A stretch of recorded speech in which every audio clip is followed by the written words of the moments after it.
ini nanti dibandingkan obat A dan B, berapa sembuh, berapa tidak sembuh. Nah, seperti inilah dia. Nah, biasanya untuk jurnal-jurnal terapi ini terkait dengan obat-obatan yang terbaru dan terkini ya. Jadi yang kita ketahui sekarang obat-obat ini bukan ada begitu saja, tapi melewati fase-fase uji klinis yang panjang ya kan. Mulai dari hewan coba, uji klinis tahap 1, tahap 2 sampai nanti obat itu betul-betul aman dan dipasarkan ya. Nah, waktu kita cerita untuk jurnal terapi sama ya seperti jurnal diagnostik, ya kan? Nah, terkait di sini klasifikasinya ada valid, important, dan applicable, ya kan? Nah, jadi selalu itu gambarannya di dalam kita melakukan critical appraisal, ya kan? Nah, di sini apakah studi itu valid, ya kan? Important dan applicable. Nah, ini tadi ya. Terkait dengan valid ini kita cerita tentang metodologinya ya kan. Nah, nanti kita bahas satu persatu. Nah, waktu kalian melakukan critical appraisal terhadap jurnal terapi, apa hal-hal yang perlu kalian perhatikan? Apakah jurnal ini valid, important, dan applicable? Nah, ini tadi ya. Nah, kenapa ini menjadi sesuatu yang penting? Apa evidence base ini ya? Nah, evidence base ini terkait nanti dengan hasil yang didapatkan. Jadi semua jurnal yang dilakukan itu belum semuanya bisa langsung kita adopt. Tentu harus kita lakukan secara kritis ya. Apakah jurnal ini memang valid? Tidak. Nah, kalau kita lihat jurnal ini dikerjakan dengan valid, nah kita boleh percaya dengan hasilnya. Tapi kalau secara awal jurnal ini sudah tidak valid, ya kan? Dari mana kita dia valid atau tidak? Kita lihat secara metodologinya, ya kan? Betul nggak dilakukannya? Betul nggak dilakukannya randomisasi dan lain sebagainya? Nah, kalau misalnya tidak jelas dan tidak transparan, nah kalau sudah secara metodologinya tidak valid, hasilnya nggak usahlah kalian pertanyakan lagi, pastilah tidak bisa dipertanggungjawabkan, ya kan? Nah, ini tadi ya, di mana kita lihat validity ini biasanya kita lihat dari metodologi. Makanya valid ini dimasukkan sebagai kriteria yang pertama, yaitu menggambarkan metodologinya, ya kan? Nanti kita lihat metodologinya. Kemudian importansinya terkait dengan hasilnya, ya kan? Jadi ada marker-markernya. Kalau kemarin waktu jurnal ini, jurnal diagnostik kan cerita kalian sensitivity, specificity. Nah, kalau jurnal terapeutik ada lagi nanti apanya ya untuk menilai apakah hasil obat A lebih bagus, obat B lebih bagus. Nah, itu ada nanti penilaiannya. Dan kemudian dikaitkan dengan applicability-nya. Kira-kira bisa nggak kita aplikasikan? Misalnya kalian dapat obat baru yang bagus, yang oke, tapi harganya mahal sekali misalnya. Atau obat itu tidak ada di Indonesia, masih ada di negara tetangga. Misalnya kita dapat jurnal ini kan bukan jurnal kita. Jurnal yang kita dapatkan ini kan bisa berasal dari seluruh dunia. Misalnya kita ambillah jurnal-jurnal yang terbaru, misalnya BMJ, British Medical Journal, yang kita anggaplah jurnal yang bagus ya. Jurnal-jurnal Elsevier misalnya seperti itu. Nah, ada dia menemukan obat yang baru, bagus. Secara in vivo, in vitro, semuanya bagus. Nah, tapi tidak bisa kita pakai. Kenapa? Ternyata obat itu belum sampai di Indonesia. Nah, gitulah ya. Tapi paling tidak kalian mengerti ada nih generasi terbaru yang bisa membantu pasien menjadi lebih baik. Nah, itulah tadi. Jadi nggak ada ceritanya, nggak bisa diaplikasikan, obatnya nggak ada, atau sistemnya tidak ada. Nah, tunggu saja sebentar lagi mudah-mudahan sampai di Indonesia ya. Nah, ini tadi treatment terapeutik ini. Nah, ini tadi ya. Nah, secara metodologi, kalau kita melakukan penelitian untuk terapeutik ini, nah kalau kita lihat secara klasifikasi metodologinya kan, nah jadi high rank untuk hierarchy evidence, nah kan ini ya, kemarin kan waktu dilihatkan segitiga itu kan, yang paling tinggi itu kan systematic review, meta analisis, dan yang paling di bawah setelah systematic review ini, inilah RCT, Randomized Control Clinical Trial. Nah, jadi inilah dia. Untuk jurnal-jurnal terapi, metodologi yang paling bagus itu yang digunakan adalah RCT, Randomized Control Clinical Trial, ya kan? Nah, jadi kalau misalnya ada kalian dapat nanti jurnal terapeutik dilakukan secara cross-seksional, itu tidak jelas metodologi. Sementara nanti kalian dapat jurnal terapeutik dikaitkan dengan case control, nah itu juga tidak bagus. Kenapa? Karena yang paling bagus ini, yang paling valid ini adalah RCT, Randomized Control Clinical Trial. Nah, oke. Sekarang kita bahas tentang validity, ya kan? Nah, ini tadi sebelum kita melakukan critical appraisal, ya kan seperti biasa kalian akan melakukan yang namanya sebelum sampai ke jurnal ya, masih ingat nggak step by step dari IBM? Dimulai dari clinical question, ada pasien datang.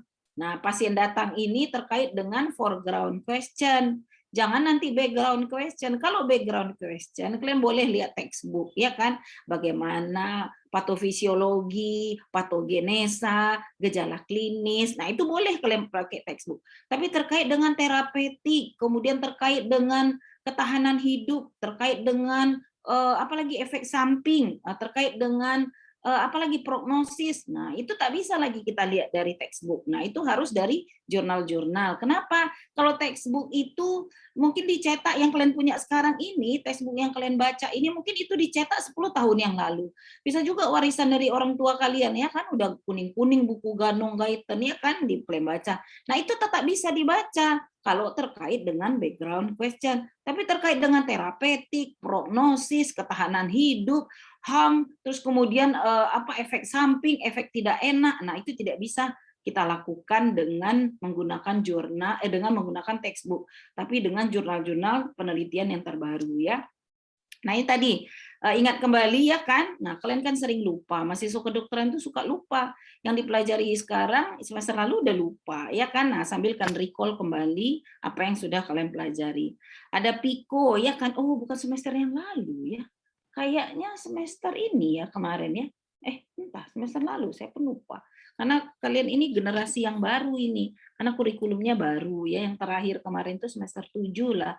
Anak-anak yang masih yang lama. Apa sekarang ya? Mungkin kemarin kali ya. Nah, tak tahu saya lupa ya. Nah, ini juga ya, P ini PICO, patient or problem, I-nya intervention, C-nya comparison, O outcome. Nah, ini ketika kita datang case tadi, nah kita sebelum kita mencari search evidence-nya, nah inilah keyword yang kita masukkan ketika mencari pencarian. Nah, kalau kalian tidak punya keyword yang bagus, nah kalian pening. Samalah kalau kalian pergilah kalian ke Google, kalian ketik diabetes, itu bakalan banyak keluar ya kan. Nah, tapi kalau kalian buat keyword yang sempit, ya tentu akan lebih mengerucut. Nah, itu prinsipnya ya dalam pencarian. Nah, itu sudah belajar kemarin ya sama Dokter Yuki. Nah, ini contohnya nih tentang hipertensi pasien. Nah, apakah mau dikasih S inhibitor atau tidak? Nah, ini salah satunya. Pasiennya middle aged man, ya kan diastoliknya 100 milimeter Hg.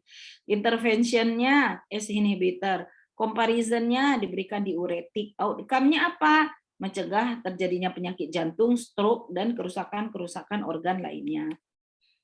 Nah, ini tadi ya, IBM for therapy. Nah, ini tadi ya, untuk terapi ini, nah itu tadi, report of individual study, report of systematic review. Nah, ini bisa kalian lihat nanti ya. Nah, yang penting ini dia. Report of individual study. Nah, untuk jurnal terapi ini kan biasanya penelitian itu dilakukan langsung ya. Nah, tidak bisa jurnal terapi kita pakai systematic review ya kan. Nah, itu harus kita lakukan secara ini. Ntar dulu deh. Nah, apa tuh? Nggak ada berita. Aku kuliah dulu ya. Nah, habis ini kita cerita ya. Oke. Nah, jadi ini tadi report of individual study. Nah, itu tadi secara metodologi yang paling bagus itu adalah yang RCT, randomized control clinical trial. Nah, inilah yang paling bagus ya. Jadi kalau kita lihat kayak tadi saya bilang, oh ternyata penelitian terapi dilakukan secara case control, nah itu tidak valid. Oh penelitian terapi dilakukan secara cross seksional, itu tidak valid. Nah terus penelitian terapi dilakukan secara kohort, nah kohort yang seperti apa, ya kan? Nah tapi yang paling bagus ini adalah dia metodenya ini seperti kohort, tapi dia termasuk di sini yang eksperimen ya. Oke, nah ini dia key element dari RCT ini. Ada kata-kata randomize, ya kan randomization. Ada yang kata-kata blinding, ada kata-kata control. Nah ini kata kuncinya. Kalau kita bilang randomize control trial, ada randomisasi. Apa sih randomisasi ini? Ya kan? Apa sih blinding ini? Apa sih kontrol ini? Nanti kita bahas satu persatu. Nah ini tadi.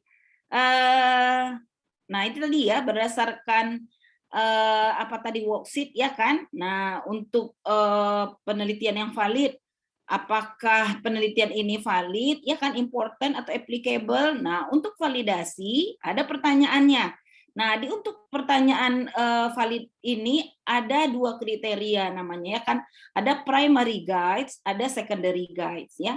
Nah, primary guides ini harus ada, harus yes jawabannya, sehingga kita katakan bahwa jurnal ini valid. Nah, sementara ada yang namanya secondary guide, ya kan. Nah, secondary guide ini bisa ada, bisa tidak, ya kan? Nah, nanti kita lihat apa sih yang termasuk dalam primary guide ini. Nah, yang pertama, was the assignment of patient to treatment randomized? Nah, ditanya di sini, apakah dilakukan secara random? Apa sih random? Apa sih yang di random? Nanti kita lihat. Kemudian apa yang kedua? Was follow up of patient sufficiently long and complete? Nah, ini ada 2 di sini. Apakah follow up yang kita lakukan ini cukup lama, panjang, dan komplit? Nah, itu ada indikator-indikatornya, ya kan? Seperti itu. Sebentar.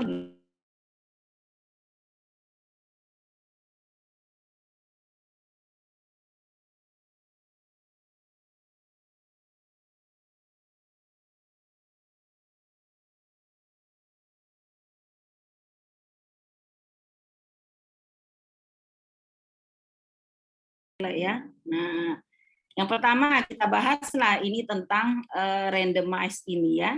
Nah, randomize ini apa sih sebetulnya yang kita lakukan? Banyak kali gaya slide-nya, ya. Nah, randomize ini apa sih sebetulnya randomize ini? Nah, perlu kalian ingat, ini jangan lupa ya, karena nanti sering mahasiswa bertukar. Apa sih yang dimaksud dengan random? Kalau kalian ditanya random, apa kalian jawab? Apa itu random? Kalau ditanya kalian, apa sih Dek random? Jawabnya apa? Random pun tak tahu artinya. Acak. Acak, oke. Nah, itu begitu memang jawaban mahasiswa secara jamak, ya kan? Random itu apa? Acak. Nah, apa sih yang diacak? Menurut kalian apa yang diacak di sini? Menurut kalian apa yang diacak? Pokoknya acak lah dok, acak-acakan. Oke lah, saya bantu kalian ya. Tapi jangan salah, karena sering mahasiswa bertukar antara random dengan blinding, acak apanya yang diacak, tak tahu ya. Karena was the assignment of patient to treatment randomized? Nah, apakah dilakukan randomisasi atau tidak? Nah, randomisasi ini adalah upaya untuk menentukan. Nah, jadi dalam sebuah penelitian terapeutik, ya kan, itu akan ada 2 kelompok. 2 kelompok ini nanti satu dikasih obat A, obat intervensi, kita anggaplah obat yang baru.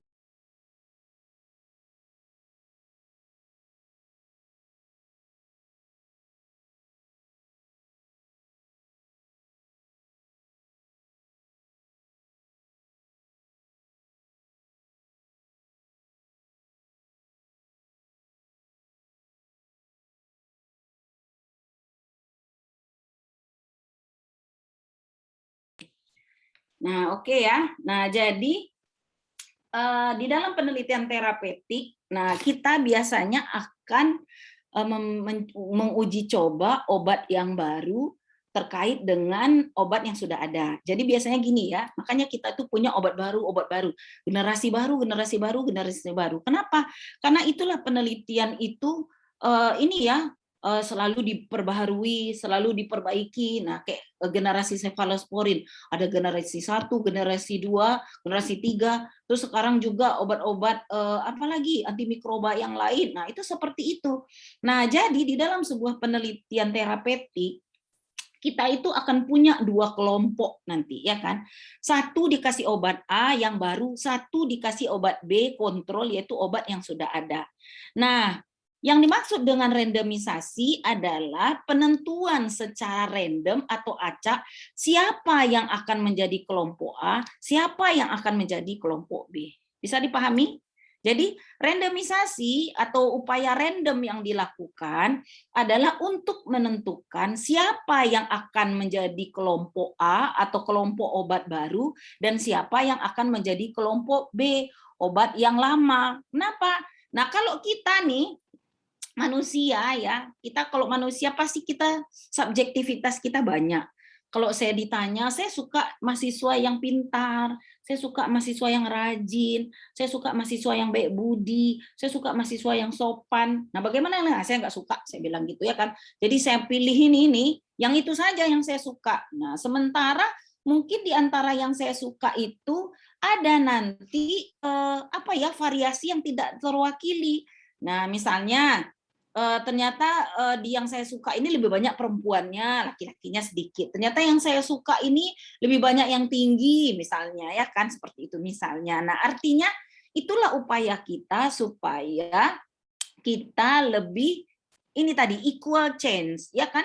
Preventing bias, supaya tidak bias, supaya equal. Artinya semua variasi itu terwakili, ya kan? Sehingga dia menjadi balance. Nah, sehingga dilakukanlah randomisasi. Jadi biasanya dalam sebuah penelitian terapeutik, di awal penelitian dibuatlah kriteria di dalam penelitian ini. Ada kriteria inklusi dan eksklusi misalnya. Oh, yang ikut penelitian saya ini adalah pasien diabetes yang udah 5 tahun menderita diabetes. Oh, yang ikut penelitian saya ini adalah laki-laki atau perempuan yang berumur di atas 40 tahun. Oh, yang ikut penelitian saya ini adalah pasien diabetes yang belum pernah terjadi komplikasi sampai cuci darah, saya bilang. Oh, yang ikut dalam penelitian saya ini adalah pasien diabetes yang begini. Nah, kemudian kriteria inklusi saya adalah pasien diabetes yang lagi hamil, itu nggak boleh. Nah, itulah dia. Sehingga saya punya seleksi. Nah, terkumpullah 100 orang yang sesuai dengan kriteria saya. Nah, saya mau bagi 2 kelompok nih, saya bilang ya kan. 50 dapat obat A, 50 dapat B. Macam mana saya baginya? Nah, disitulah yang dilakukan randomisasi, ya kan? Bisa dipahami, Dek? Paham nggak ya? Bisa dong. Bisa, paham lah. Nah, jadi randomisasi ini adalah untuk penentuan siapa yang akan menjadi kelompok kontrol dan siapa yang akan menjadi kelompok intervensi. Nanti kalau ditanya apa itu Dek random acak, acak yang mana? Nah, sering kan kalau ngambil sampel secara acak itu lain lagi prinsipnya ya kan? Nah, tapi secara umum random itu adalah cara untuk apa ya? Supaya kita tadi mencegah bias ya kan. Nah, jadi artinya semua mempunyai kesempatan yang sama untuk menjadi kelompok kontrol dan untuk menjadi kelompok apa ya, kelompok intervensi. Nah, caranya macam mana kita melakukan random dengan cara toss coin ya kan? Sering gitu ya kan.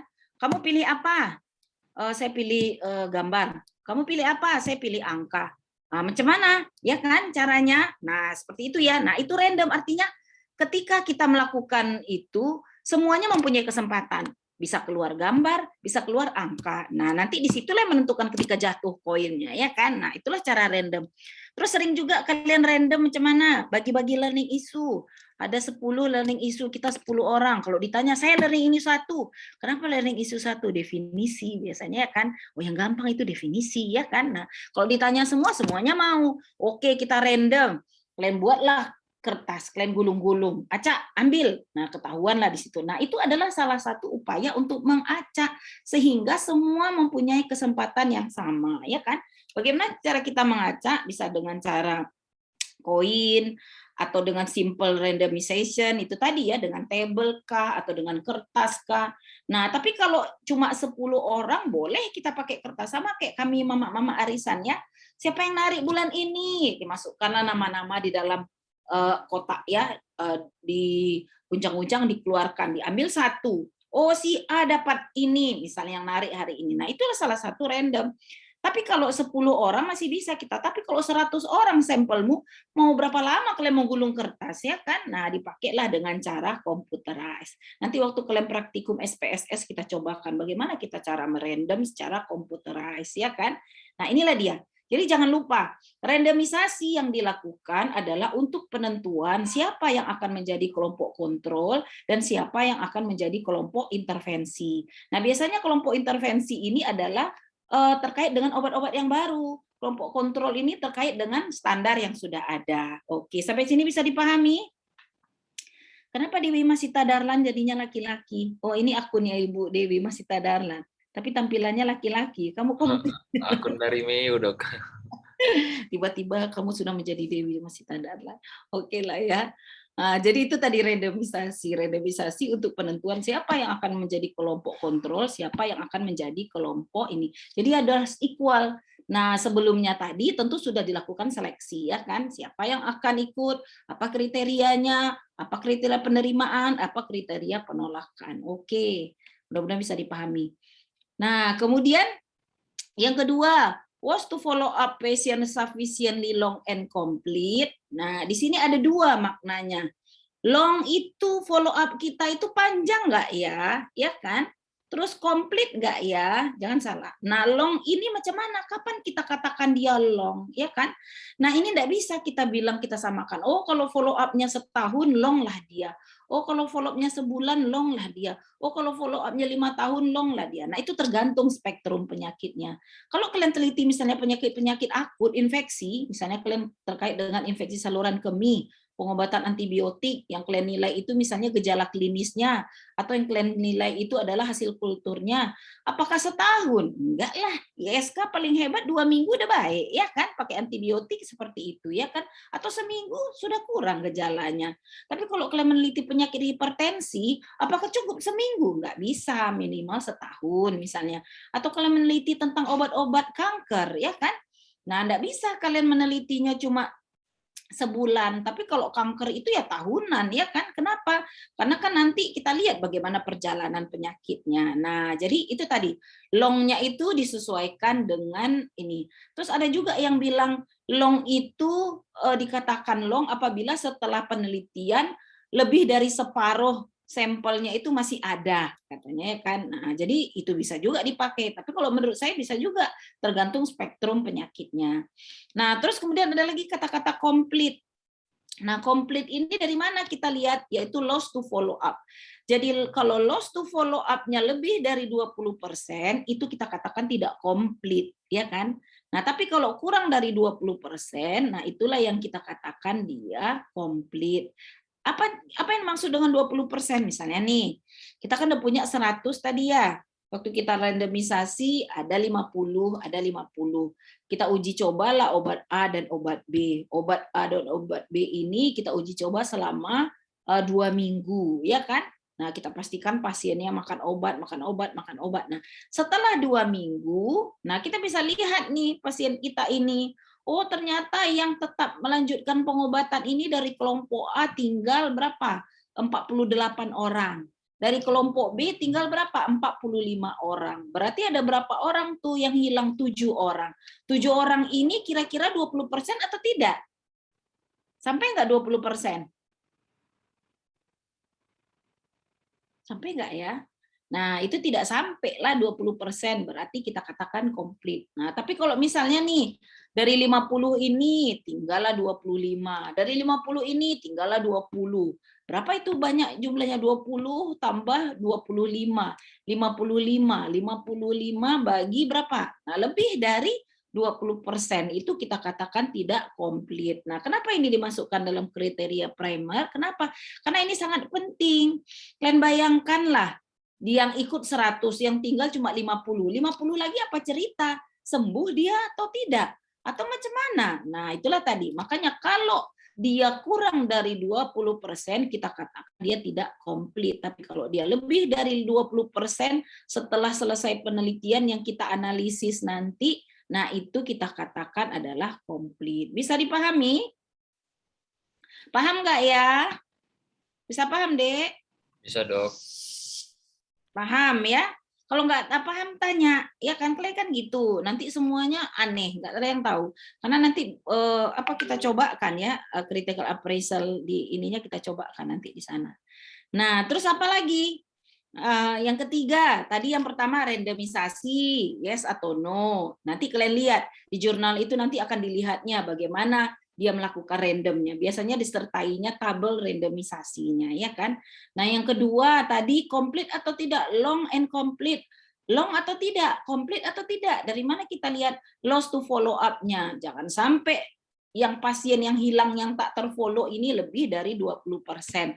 Kalau dia lebih dari 20% berarti kita kategorikan dia tidak komplit, ya kan? Nah, yang ketiga, Were patient analyzed in the group to which they were randomized, apakah pasien itu dianalisa sesuai dengan jumlahnya atau grupnya setelah dilakukan randomisasi. Nah, ini terkait dengan analisisnya. Nah, ada di sini disebutkan intention to treat analyze. Secara umum, analisis ini ada dua, ada on treatment, ada intention to treat analysis. Nah, on treatment ini adalah yang dianalisis itu adalah yang selesai dalam dia yang sudah selesai ketika penelitian. Misalnya kayak tadi dari 100 orang tinggal 80. Nah, 80 inilah yang kita analisis. 20 orang tidak kita analisis. Itu namanya on treatment. Tapi kalau intention to treat analysis, dia yang ikut misalnya 100, tinggalnya 80, tapi di dalam analisanya dia tetap 100. Kenapa? 20 itu yang hilang tadi kita kategorikan sebagai yang tidak sembuh. Misalnya nih, kalian meneliti obat kesembuhan penyakit gatal misalnya ya kan, obat A dan obat B. Nah, setelah kalian follow seminggu 10 orang hilang. Nah, yang 10 orang itu tetap kalian analisis, tetapi kita anggaplah dia tidak sembuh dari gatalnya. Nah, itu dia namanya intention to treat analysis, ya kan? Nah, itu dia. Ini dari mana kita lihat ini? Nanti di jurnal disebutkannya. Dia melakukan analisis secara intention to treat analysis. Nah, kalau dia melakukan intention to treat analysis, ini jawabannya adalah yes, ya kan? Where patient analyzed, apakah pasien dianalisa? Nah, sesuai dengan grupnya setelah dilakukan randomisasi. Nah, kalau dia menganalisa seluruhnya, kita sebut dengan intention to treat analysis, ya kan? All patients are analyzed in the group to which were in the group to which they were initially assigned. Jadi waktu udah dibagi, 50 dapat obat A, 50 obat B. Dan meskipun nanti kelong-kelong, nah tetap kita jumlahkan 50-50, tetapi yang tidak lost to follow up tadi kita anggap sebagai kasus yang tidak sembuh, seperti itu ya. Nah, ini tadi strategi for analyzing data. Nah, itu tadi. Jadi semuanya kita analisis. Jadi untuk kategori RCT yang primary guides tadi, yang pertama randomisasi, yang kedua long and complete, yang ketiga intention to treat analysis. Nah, randomisasi jangan lupa, randomisasi adalah upaya untuk penentuan siapa yang akan menjadi kelompok intervensi atau kelompok yang baru, dan satu lagi kelompok sebagai kontrol. Itulah randomisasi penentuannya, ya kan?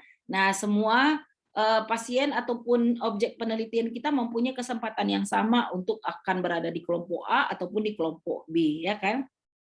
Yang kedua, long and complete. Nah, dari mana kita lihat longnya, lamanya follow up, ya kan? Complete dari mana kita lihat? Lost to follow up-nya. Jadi lost to follow up ini pasien yang hilang ketika meneliti. Nah, penelitian ini kan penelitian secara prospektif. Jadi artinya butuh waktu ke depan. Nah, itu salah satu kelemahan penelitian prospektif. Kadang kita tidak bisa mempertahankan subjek study sehingga terjadi yang namanya lost to follow up, ya kan? Seperti itu. Nah, artinya tidak boleh lebih dari 20%. Terus yang ketiga, nah apakah mereka dianalisis sesuai dengan grup setelah di random? Nah itu tadi, apakah disebutkan di situ intention to treat analysis? Oke, berarti ada 3 ya. Jadi ada random, ada complete, dan ada intention to treat. Nah itu yang disebut dengan kriteria primer, ya kan? Nah, kok ke sini pula? Ini kemana ini? Nah, ini tadi primary guide kita ya.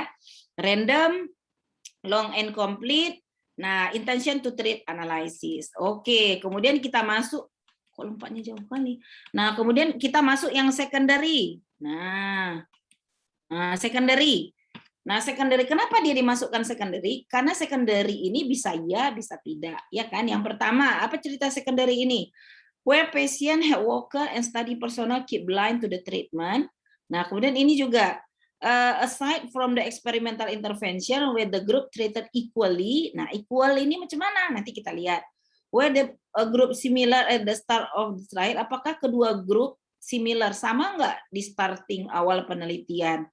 Terus kemudian 4, was the randomization concealed, apakah randomisasi ini disembunyikan atau tidak? Nanti kita lihat ya. Nah, ini tadi. Kok loncat lagi ke sini?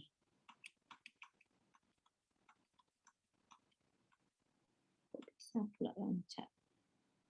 Nah, ini tadi blind. Apa sih yang dimaksud dengan blind? Blind itu masking, penyamaran. Apa sih yang kita samarkan? Nah, ini tadi. Blind ini beda dengan randomisasi. Sering mahasiswa tuh disamakannya blind dengan randomisasi. Salah ya. Blind ini penyamaran. Apa sih yang kita samarkan? Nah, jangan salah. Ketika kita melakukan rekrutmen terhadap pasien untuk ikut dalam penelitian kita harus menjelaskan apa yang harus kita lakukan. Kita akan kasih obat, kita akan periksa darah, kita akan ini, kita akan itu, dan keikutsertaan pasien dalam penelitian ini bersifat sukarela. Nah, apa sih yang kita blindkan? Nah, blindkan ini adalah menyamarkan intervensi yang kita lakukan. Artinya apa? Misalnya nih, kan ada dua kelompok nih, ada dikasih obat A, dikasih obat B, ya kan? Nah, obat A ini misalnya jenisnya berbeda dengan obat B. Nah, ketika kita memberikan dua intervensi supaya pasien kita ini tidak saling curiga, tidak saling ini, tidak saling itu, kita samakan dia. Warnanya kita samakan, bentuknya kita samakan, rasanya kita samakan. Jadi seakan-akan pasien ini memakan obat yang sama, tetapi sebetulnya obat ini berbeda, ya kan? Nah, itu dia, kita samarkan, ya kan? Kemudian samar ini ada bermacam-macam, ada single blind, satu saja yang disamarkan. Ada yang double blind, ya kan? Ada yang triple blind. Siapa saja sih yang bisa kita samarkan? Yang pertama pasien. Yang kedua siapa? Petugas kesehatan yang kita gunakan. Misalnya nih, tugas Bapak hari ini pengambil data, ya, si pengambil data. Yang kedua, pertama pasien bisa, yang kedua pengambil data. Nah, tugas Bapak hari ini adalah mencatat setiap pagi tensi pasien ini. Nah, dia nggak perlu tahu apakah pasien kita yang mana dapat obat A, yang mana dapat B. Yang penting tugas dia menensi. Kenapa? Takutnya dia jadinya subjektif. Kenapa dibilangnya ini obat yang baru, ini pasti lebih bagus, nah pasti tensinya lebih turun. Nah, itu tadi untuk mencegah bias juga, ya kan. Nah, dia tidak boleh tahu, ya kan. Nah, kemudian yang ketiga, siapa lagi yang nggak boleh tahu? Si analisis data juga tidak perlu tahu. Kita jangan pula tidak tahu. Orang kita yang mau meneliti, masa kita meraba-raba kayak orang buta, ya kan, tak mungkin. Nah, jadi yang paling bagus yang blind itu yang pertama sebetulnya adalah si pengambil data. Yang kedua, kalau kalian masih bisa memblindkan si pasien. Kalau misalnya kalian lebih bagus lagi, kalian buat si pengolah data, ya kan? Nah, kenapa? Nah, untuk obat ini, Dek, tidak bisa semua membuat blind. Kenapa? Obat ini kan nanti terkait dengan ini. Obat ini nanti terkait dengan pesan ke pabrik. Jadi kalian pesan obat ini seragam, bau, rasa, semuanya harus sama. Nah, ketika nanti kalian pesan ke pabrik, pasti harganya jadinya lebih mahal. Nah, makanya tidak semua. Tapi kalau kalian sudah dari jauh hari memperhitungkan, nah silakan saja ya. Oke, ini blind, ya kan? Nah, makanya blind ini tidak bisa kita jadikan sebagai primary guide. Kenapa? Karena tidak semua bisa kita blindkan. Apa yang tak bisa kita blindkan? Misalnya prosedur operasi. Satu open prostatektomi, satu transuretral prostatektomi. Menurut kalian bisa nggak kita blindkan? Ya nggak bisa lah. Waktu kita sebutkan ke pasien, ini dibuka Bu, ini dilakukan ini. Kok Bu pula Bapak ya? Ini dibuka Pak, ini. Satu lagi nggak ada dibuka-buka Pak, dimasukkan alat ke uretranya, nanti baru dipotong prostatnya. Nah, makanya si blind ini tidak bisa kita jadikan kriteria primer. Kenapa? Karena tidak semua bisa kita blindkan. Tetapi kalau masih bisa kita blindkan, akan lebih baik lagi, ya kan? Oke, nah ini pada akhirnya akan mencegah bias. Sampai sini paham? Blind itu apa? Nah, intervensi yang kita berikan itu kita lakukan penyamaran atau masking, ya kan? Tujuannya supaya lebih objektif. Karena kadang-kadang pasien gini ya, loh dia obatnya merah jambu, obat saya kok putih. Kita tukaran loh, saya suka warna merah jambu, katanya pula. Ya kan muncul kerusuhan. Ini golongan ibu-ibu penyuka merah jambu, ini golongan ibu anti merah jambu misalnya, ya kan terjadi kerusuhan. Nah, hal-hal seperti itu kita cegah dengan blind. Oke, kemudian nah ini tadi blind intervention, similar. Disamakan bentuk obatnya, warnanya, rasanya, nah pendistribusian obatnya kita samakan. Itulah dia, ya kan? Nah, tentu itu butuh budget yang lebih besar. Nah, kemudian apalagi tadi? Yang penting tadi itu konsil atau tidak. Konsil itu randomisasinya disamarkan atau tidak, ya kan? Nah, biasanya kalau kalian baca ada disebut situ patient will receive seal envelope katanya kan. Pasien akan menerima amplop tertutup. Kalau ada kata-kata seal envelope atau misalnya opak envelope, nah itu berarti penyamarannya randomisasinya disamarkan. Artinya kita pun tak tahu siapa yang akan jadi kelompok A dan B. Jadi dikasih amplop, dibuka amplop baru tahu kita obat apa yang mau kita kasih. Nah itu nanti kalau ada kata-kata itu berarti randomisasinya konsil disembunyikan, ya kan? Nah nanti equalnya kita lihat ya, equal itu sama nggak treatment?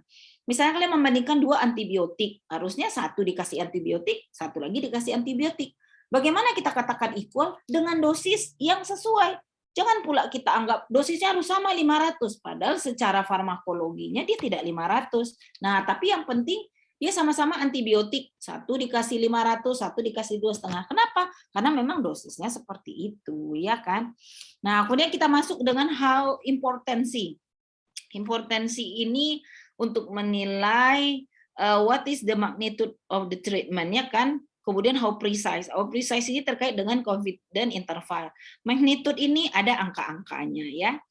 Nah, ini berbeda ya dengan apa? Berbeda dengan ini ya, berbeda dengan diagnostik. Kalau diagnostik kan kalian punya sensitivity, specificity, ya kan? Nah, kalau di jurnal terapi enggak itu lagi. Ya kan? Oke ya. Nah, jadi ini tadi ada yang kita sebut nanti namanya relative risk reduction, absolute risk reduction, kemudian apa lagi? Ada angka-angkanya di sini ya. Relative risk reduction, kemudian relative risk increase, absolute risk reduction. Nah, ini terkait dengan confidence interval ya. Nah, ini tadi. Ini contohnya ya kan. Nah, nggak usah dulu. Saya kasih clean tabel dulu ya. Nah, jadi ada yang kita sebut dengan control event rate, experimental event rate, relative risk reduction, number needed to treat. Oke, saya mau lihatkan tabelnya dulu supaya gampang kalian melihat. Ya, nanti baru kita cerita angka-angkanya. Mana dia? Oke, nah ini dia. Nah, jadi misalnya ini satu terapi, ya kan? Dari 54 anak yang menderita ISPA, ya kan? Nah, dilakukanlah randomisasi. Dari 27 yang dapat uren budesonid, 27 dapat normansalin. Jadi ini obat-obat yang diberikan di nasalnya ya kan atau nebulnya. Nah, satu dikasih budesonid. Budesonid ini ada antiinflamasinya. Sementara normalsalin ini cuma NaCl ya kan. Nah, ini dinilai nih angka hospitalisasinya. Nah, di sini ada satu yang dirawat di rumah sakit, 26 tidak mesti dirawat. Sementara yang dapat normalsalin yang NaCl saja 7 masuk rumah sakit, 20 yang tidak masuk rumah sakit. Nah, kita masukkan ke dalam tabel, ya kan? Tabel 2x2. Budesonid yang masuk rumah sakit adalah 1. Yang NaCl yang masuk rumah sakitnya adalah 7, ya kan? Nah, apa yang perlu kita cari di sini? Nah, ini namanya. Ada yang namanya control event rate. Event yang terjadi pada kelompok kontrol, ya kan? Nah, untuk terapi sesuai dengan tujuan penelitian. Apa yang dinilai? Kadang di terapi ini yang dinilai itu ada angka kesembuhan, ada angka jumlah yang meninggal, jumlah gagal berobat, jumlah yang mengalami rekarensi, atau jumlah yang mengalami kesembuhan. Nah, biasanya seperti itu. Nah, kalau di dalam penelitian ini dilihatnya adalah yang mengalami hospitalization, yang masuk rumah sakit, kata dia ya kan seperti itu. Nah, kalau yang kita lihat di sini, nah karena yang kita cari di sini adalah nanti absolute risk reduction, relative risk reduction, sehingga untuk jurnal terapi yang kita lihat itu adalah yang risknya. Nah, risk itu terkait dengan ketidaksembuhan. Jadi misalnya nih, satu penelitian dia menilai angka kesembuhan. Misalnya dari 50, 48 sembuh, 2 yang tidak sembuh. Berarti yang mau kita cari ini adalah resiko yang tidak sembuh. Karena kita cerita tentang resiko. Artinya apa? Kalau kita cerita resiko yang tidak sembuh, berarti yang kita masukkan di dalam eventnya adalah yang tidak sembuh. Ngerti nggak kalian? Karena kita cari adalah risk. Risk ini kan sesuatu yang resiko. Ada kalau kita katakan resiko terkena penyakit jantung koroner.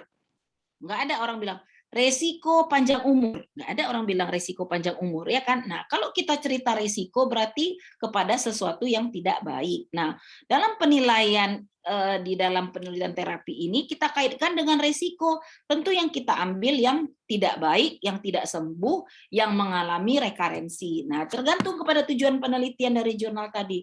Kalau dia bercerita tentang yang dinilai pada penelitian ini adalah yang mengalami eradikasi, ya kan?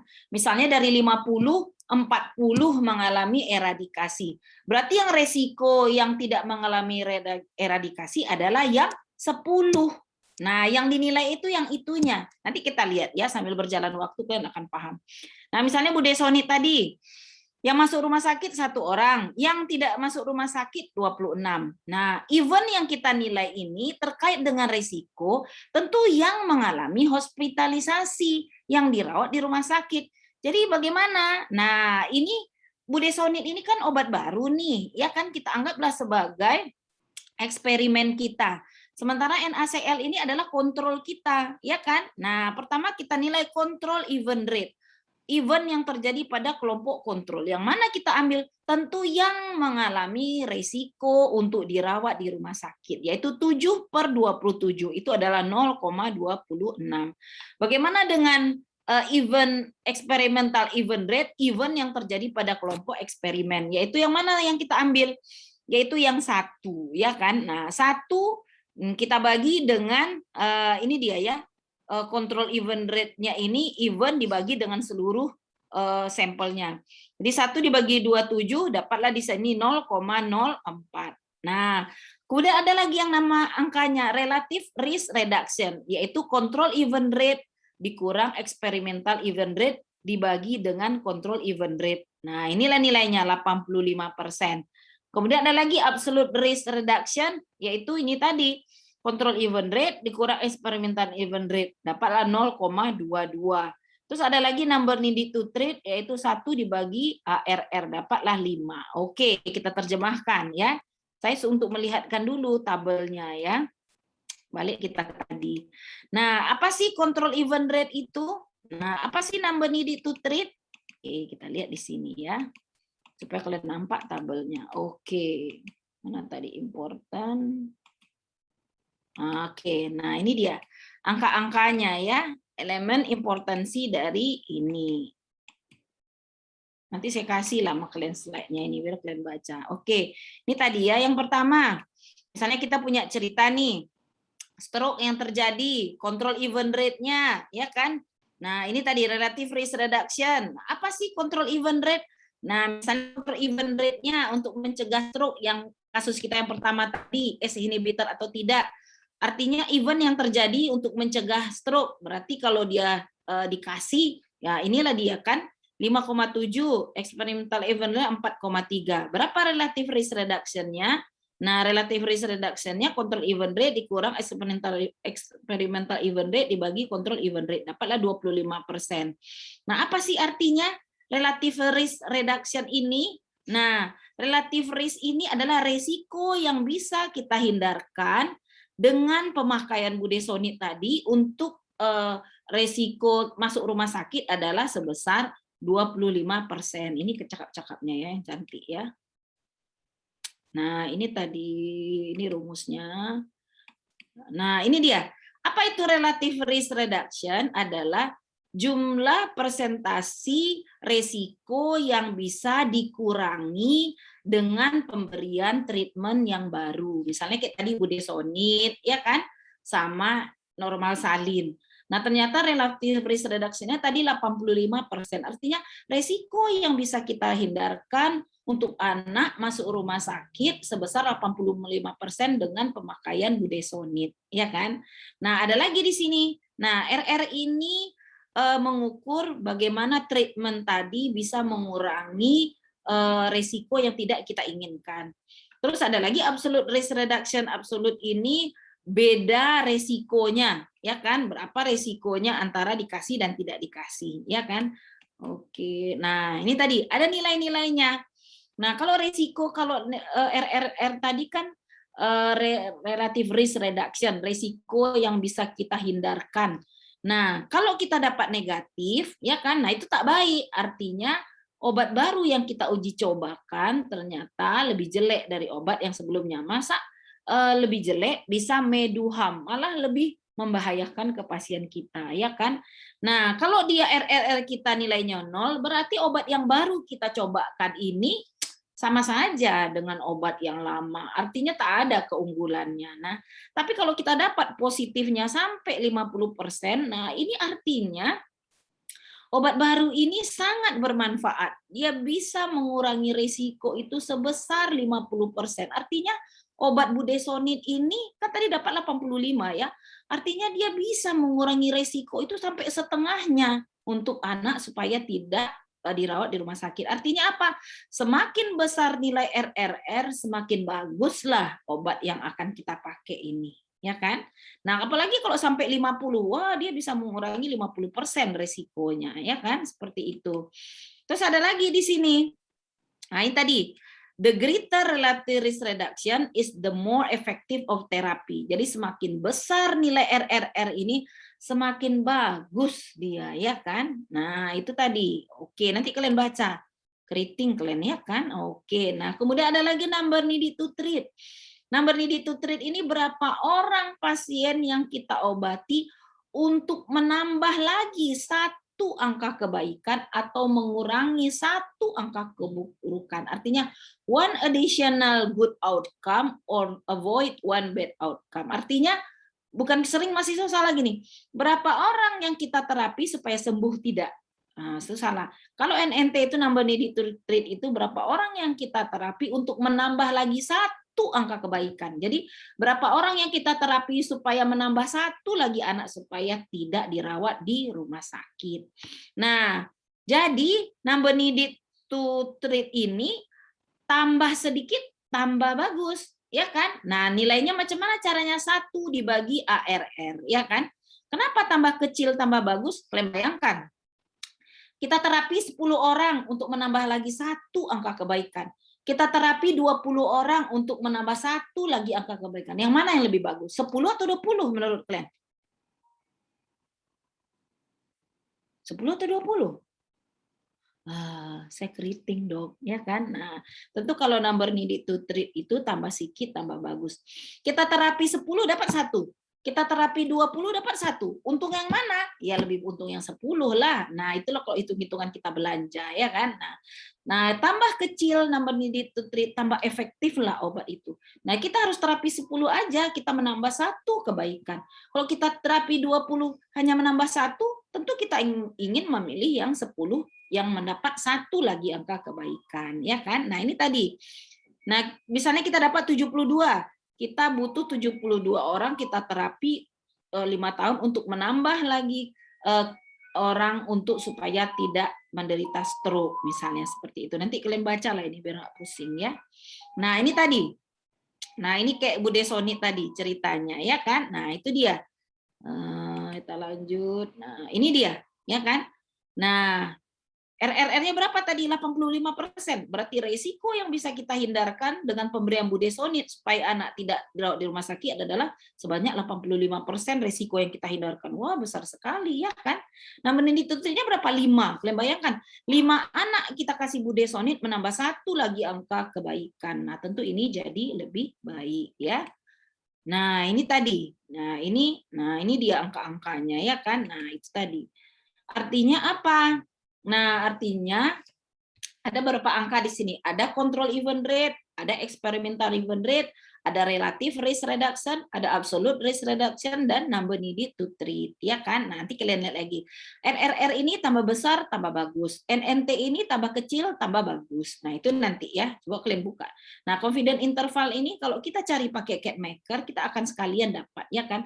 Confidence interval ini menunjukkan presisi. Kalau tambah sempit dia, tambah bagus presisi dari penelitian kita, ya. Nah, oke. Kemudian ini applicability-nya terkait dengan bagaimana apakah pasien kita beda nggak dengan pasien di jurnal. Nah, balik lagi. Kenapa kita melakukan critical appraisal ini? Kan berasal dari pasien yang datang ke kita dengan segala masalahnya, kita cari jurnalnya, nanti kita bandingkan pasien kita yang di jurnal apakah lebih baik dari pasien yang di kenyataannya, ya. Is the treatment visible in our setting? Ada nggak terapi itu di tempat kita? Ya kan, kalau misalnya ada lebih bagus lagi, kalau tidak ada tidak apa-apa. Tak pula ragu, aduh udah saya baca ternyata obatnya nggak ada, enggak ya. Nah, kemudian patient value, expectation. Nah, nanti kita bahas ini lebih ini di minggu depan ya, nggak salah saya ada 1 jam lagi.